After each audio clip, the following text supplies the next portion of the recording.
Hello everybody and welcome back to another one of those videos where I talk about updates on the Steam version of Dwarf Fortress coming from Toady1 and KitFox. We have some wooden weapons from elves, a picture of a slab, as well as a kind of interesting little thing that I just want to shout out to Slash Our Place and say, hey guys, you guys did a great job, all of you pixel warriors out there. Let's dive right into the news. So many of you will remember one of the biggest delays in regards to graphics and the video updates that we were getting from Zach was related to a large number of the items having to be redrawn due to the shift in artists. A lot of this is a redo that was going to be done anyways due to, just kind of doing a final pass on the art. But now that there's Iron Hand, aka Jacob, the new artist who's now assisting with Mayday, working on the Steam tile set and the premium tile set for itch.io as well. These items, a lot of the items in the game had to be redrawn. And this is an example of some of these redrawn items.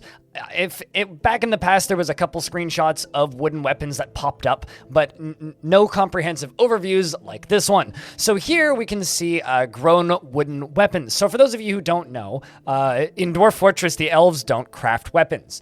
They simply ask the trees nicely, and they grow into the shape of the weapons that they need and conveniently fall onto the ground next to the tree so that they can pick them up. And same with barrels or any other thing that they need, furniture or whatever, what have you, the elves grow them.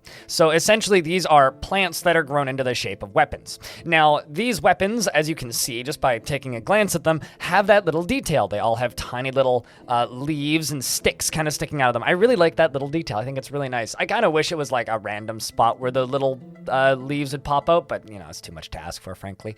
As well as a few shots of our lovely little elves, the skinny but small kind of very avid protectors of the forest.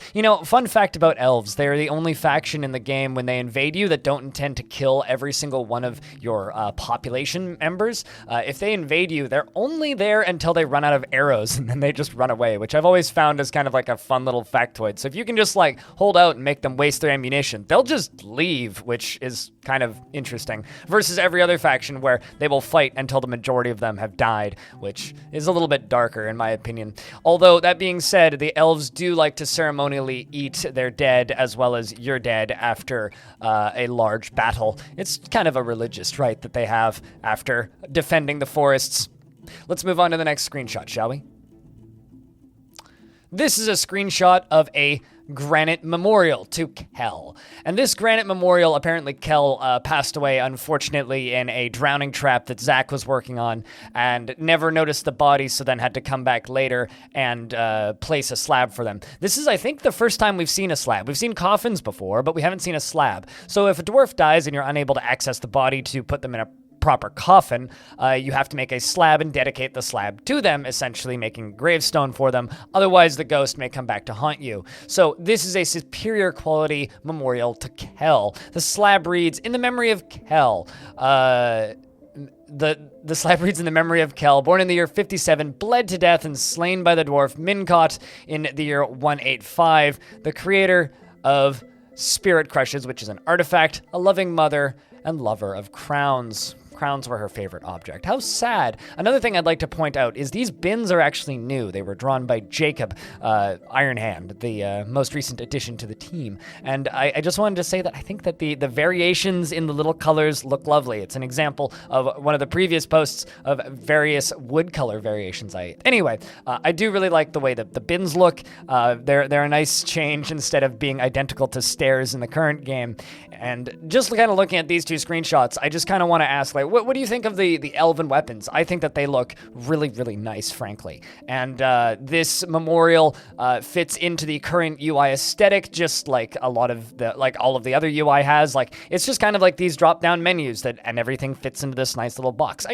This style is really growing on me. Honestly, I've had my skepticisms about playing Dwarf Fortress and more or less with a mouse instead of entirely keyboard based, and just kind of the changes in UI. Change is scary, right? And I will be honest, I've had concerns about some portions of the UI, but this kind of way of everything just kind of fitting into this nice little screen has really been growing on me as I've been seeing these updates, because everything's just kind of starting to make sense instead of there being random screens in different places that are all different shapes and sizes. Everything's just kind of, it's organized. I like it.